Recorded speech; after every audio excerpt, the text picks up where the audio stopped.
Good afternoon. It's Thursday, January 21st. I'm Ari O'Sullivan, and this is IBA News broadcasting from Jerusalem. At this hour, Prime Minister Benjamin Netanyahu is addressing the World Economic Forum in Davos, Switzerland. Early today, on the sidelines of the annual summit, Netanyahu met with U.S. Vice President Joe Biden. High on their agenda of talks were security and strategic interests in the Middle East. Officials from the Prime Minister's office described the meeting as friendly and warm. The Prime Minister is slated to speak at a business session later today and is scheduled to meet with U.S. Secretary of State John Kerry. He is expected to return tomorrow. Plans by the Israeli government to declare 1,500 dunams of agricultural land in the Jordan Valley as state-owned land have drawn fire. The U.S. State Department declared it strongly opposes the move, and UN Secretary General Ban Ki-moon called on Israel to take steps to improve the lives of Palestinians living in the West Bank. IBA's Margot Dudkevich reports. The land in question, located north of the Israeli community Almog, has been worked by Jewish farmers for years.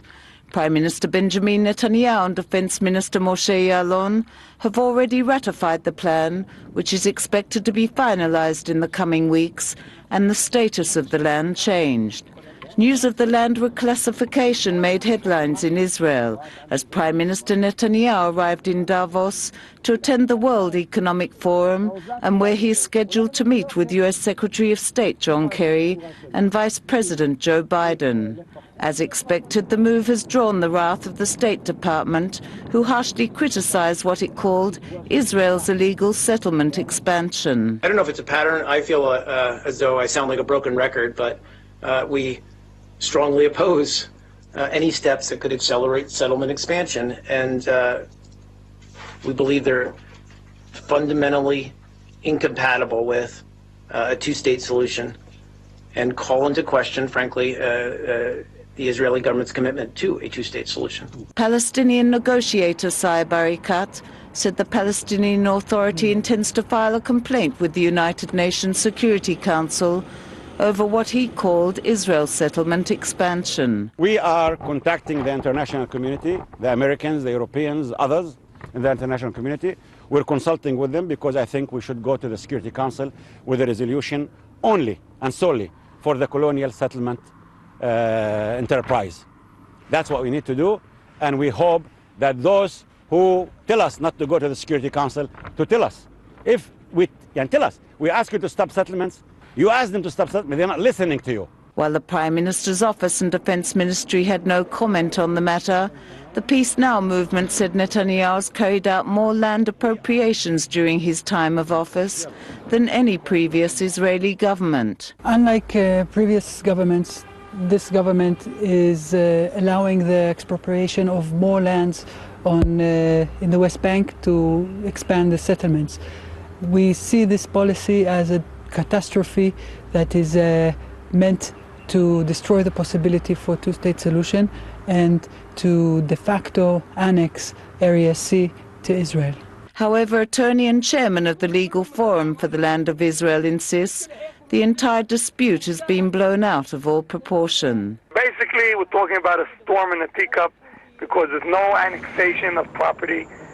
This is an area of Jewish villages and agricultural land for many, many years. The only thing we're talking about here is a technical procedure of referring to the property as public property rather than private property, and that's the only thing that happened here. Margot Dudkevich, IBA News. Yet another hate crime in Jerusalem, this time against the head of the Tmura Institute for training secular humanistic rabbis and Jewish leadership. The home of Professor Yaakov Malkin, the institute's head, was defaced by vandals in the city's German colony. Biblical verses and a Star of David were spray-painted on the walls and doors of Malkin's home. A letter with death threats and a knife were also found at the scene. The police launched an investigation to determine the circumstances of the incident. Speaking with Israel Radio, Professor Malkin said he is seriously concerned about the recent upsurge in Jewish terror and extremism. Malkin said Jewish terrorists have launched a battle against Palestinian children whom they torch, as well as Israeli lecturers whose opinions they disagree with. Meir Ettinger, the far-right activist who was arrested and placed in administrative detention in August of last year, has launched a hunger strike, protesting the conditions of his incarceration without a trial. Ettinger was detained on suspicion of involvement in extremist Jewish activities and organizations. He is slated to remain in administrative detention until mid-February, after which a judge needs to reevaluate the order. His arrest came at the recommendation of the Shin Bet security agency, which is in the midst of a crackdown on alleged Jewish terrorism. Interior Minister Ari Ezra has revoked the residency status of 4 Israeli Arab terrorists, residents of East Jerusalem, who carried out attacks in the Armona Nativ neighborhood in September and October of last year. 3 of them hurled stones at the vehicle of Alex Levlovich, who was killed in that incident on the eve of Rosh Hashanah holiday. The 4th terrorist shot and killed 3 Israelis on an Egged bus in the neighborhood on October 13th. According to Derry, stripping residency status is a harsh and rare move, but the severity of their deeds justifies such a penalty. Former IDF Chief of Staff Gabi Ashkenazi has expressed relief that the corruption case against him has been officially closed. However, he stressed that he was disappointed that it took 5 years to clear his name. Ashkenazi made the remarks following Attorney General Yehuda Weinstein's decision to end the investigation into the so-called Harpaz affair that he was allegedly involved in. Weinstein ruled that, although the former IDF general had an active role in formulating the main fake document in the affair, there was insufficient evidence to charge him, and decided he was not guilty of any criminal wrongdoing. The Harpaz affair was an alleged plot by retired Lieutenant Colonel Boaz Harpaz in 2010 to illegally undermine the defense minister Ehud Barak, his choice to succeed Ashkenazi as the next chief of staff.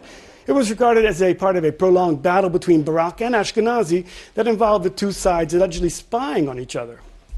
Well, joining me now in the studio to shed some light on the recent events and the main stories for the week is Amos Asael of the Jerusalem Post and the Dow Jones Market Watch. Amos, thanks for joining us. Thank you. So, looking at the political events that happened this past week, we saw that Education Minister Naftali Bennett was lashing out at the government for its security policies. What can be done to prevent ministers from airing their dirty laundry in public? Well, Bennett has a very misguided attitude in that he thinks that because he was a major in a crack unit, he is a military authority. He's probably the only one who thinks this way, quite regardless of his specific views. He does not carry military authority. He does not come across as bearing any kind of military expertise of the sort to which he aspires. Beyond this military drawback, there is the political circumstance. He has emerged from the recent election lacking the kind of political backing that would make it for him opportune to try to be an entity in Israel's military dilemmas. He should focus on what the voter has demanded him to be in charge of, namely the educational system. There's plenty of work over there. Any attempt of his to exceed that purview and try to become an actor in Israel's military dilemmas will simply not work. Well, is this sort of a cynical use of security issues to push political ideas? I mean, what can be done to stop that? Well, that's actually legitimate. This is the way it works in Israel's democracy. That's okay. But the question is, how much electorate do you actually wield, and what kind of expertise do you bring? I'm afraid that Bennett lacks both. Okay, let's have a look at the Ashkenazi incident. Now, does this pave the way for him coming into politics? Technically, it does. In other words, he's cleared of charges of which he has until now been suspected, and in this technical regard, the road is open. That does not mean that it would be the politically prudent thing for him to do. We don't know anything about his views, about his knowledge of civilian issues, of everything that barging into Israel's hot political scene requires. That's one thing. Secondly, the question is, suppose he joins politics, where within the political system does he go? It is assumed, probably with good reason, that his views are somewhere to the left of the center, which leads one to somewhere between Labor and Lapid. And in Lapid's camp, I think he's too big to be contained or accommodated by as a personalized party as Lapid's is. And in Labor, while the door would be much more open, the dynamics within that quarrelsome party are such that he very doubtfully possesses what it takes to survive, let alone climb up in that ecosystem. Having the title of IDF Chief of Staff is always a sort of a clout to you. Is he a threat to Bibi Netanyahu? I don't think so. I don't think that in the current political constellations he is, because he lacks political backing And also, one cannot say that he brings with him some kind of vast and deep public backing of the sort that Netanyahu should be concerned about. Okay, talking about Netanyahu, and he's in Davos right now. What sort of things can come out of this meeting that he's attending in Davos? I think that the meetings we cannot hold too many hopes for, unless, of course, something happens between him and the Turkish Prime Minister, as has been suggested. Even there, we understand that the rapprochement between Israel and Turkey is basically underway, and that it's going to be a very, very slow and cautious process. So that's one thing. More broadly speaking, what is happening at Davos is that the world's leaders are deeply perplexed, and Davos is the place where they annually meet and share the kind of atmosphere to which the whole world is right now witness. Okay, economy, the oil is dropping, the stock market, should I sell my stocks is a big question, but what impact would this drop in the oil price have on the Israeli market? I think that the plunge in energy prices over the past year and a half means that, first of all, specifically and narrowly speaking, within the Tel Aviv Stock Exchange, all the Israeli energy companies cannot remain unaffected by what is happening globally. And macroeconomically speaking, it means that Israel's gas findings are for now to be understood as less of a treasure than they have been seen previously. Having said this, this does not mean that they're a drawback. They should just be kept in proportion, which is something that many of the actors that have congregated against or around these findings in recent years, whether they be the financial actors, the economic actors, the governmental actors, or the social actors, they should all be humbled now and understand that this treasure, with all due respect, is only that big. Amod Sassael of the Jerusalem Post and the Dow Jones Market Watch. Thanks for joining us. Thank you, Ari.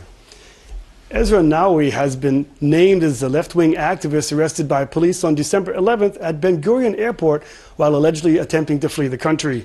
Today, the Jerusalem Magistrates Court lifted a gag order allowing details of his identity to be published and also extended his remand until Sunday. The court also named 2 other suspects in custody. Nawi was featured in a Channel 2 report which showed how he tracks down Palestinian landowners seeking to sell their land to Jews and then informs the Palestinian Authority of their identity, paving the way for their arrest and possible death. Police sought his remand on charges of aiding the enemy and conspiring to commit a crime. Now to some news that's out of this world. Researchers have found evidence of a giant planet that has a mass 10 times that of Earth. While the planet has not yet been seen directly by scientists, they have nicknamed it Planet 9. The planet's existence was discovered through mathematical modeling and computer simulations. Unlike the class of smaller objects known as dwarf planets, Planet 9 gravitationally dominates its neighborhood of the solar system, the scientists said. Right now, I think this will mostly have an impact on astronomers who will try to go find it. Everybody will want to be the one who first sets eyes on Planet 9.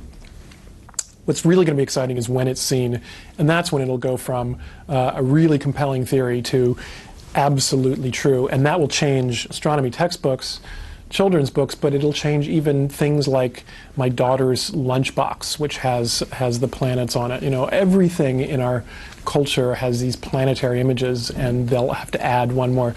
They had to take away Pluto, now they have to re-add Planet 9 instead. Following the passing of a 112-year-old Japanese man this week, it could be that the oldest man currently alive in the whole world is a Holocaust survivor from Haifa. The records of Yisrael Kristal, who turned 112 in September, are now being examined to see if they can confirm his age. According to the Haaretz newspaper, Kristal was born in Poland in 1903 and remembers seeing Kaiser Franz Joseph in person during the First World War. He later survived Auschwitz and moved to Israel in 1950 and was a candy maker. He isn't offering any recipe for long life. He says, "I eat to live, I don't live to eat, I don't need too much." Those were his words of wisdom. Well, Israel is blessed with the great Mediterranean beaches, and for the first time in Israel, international surfing championships are taking place.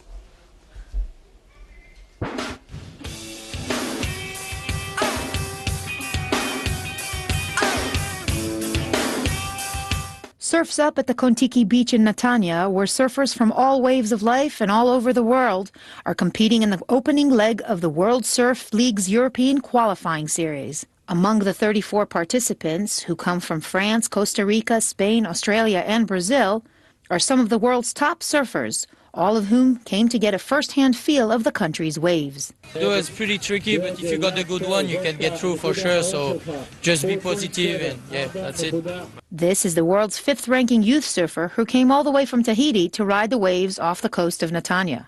I've been here a few times already, so I know the wave a little bit. Surfing is really popular in Israel now. Like, I was surprised by that, and everybody is cool. Like, they're good people, and I'm happy. Yeah.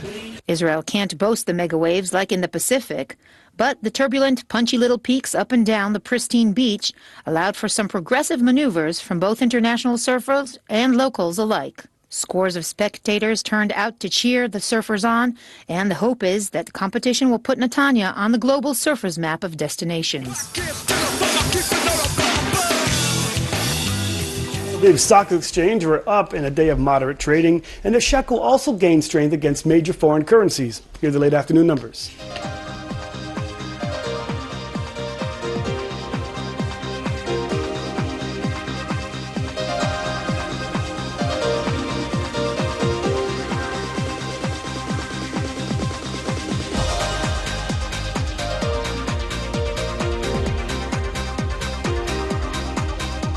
Tomorrow is expected to be pleasant and partly cloudy skies, but rain and thunder showers are expected over the weekend, and it will snow in the Hermon.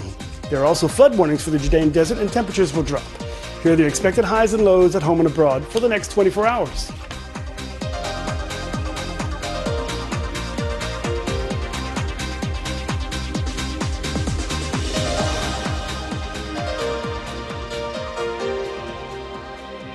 That brings us to the end of this broadcast of IBA News. I'll be back on Sunday for another daily edition. Until then, have a good evening and a great weekend, and shalom from Jerusalem.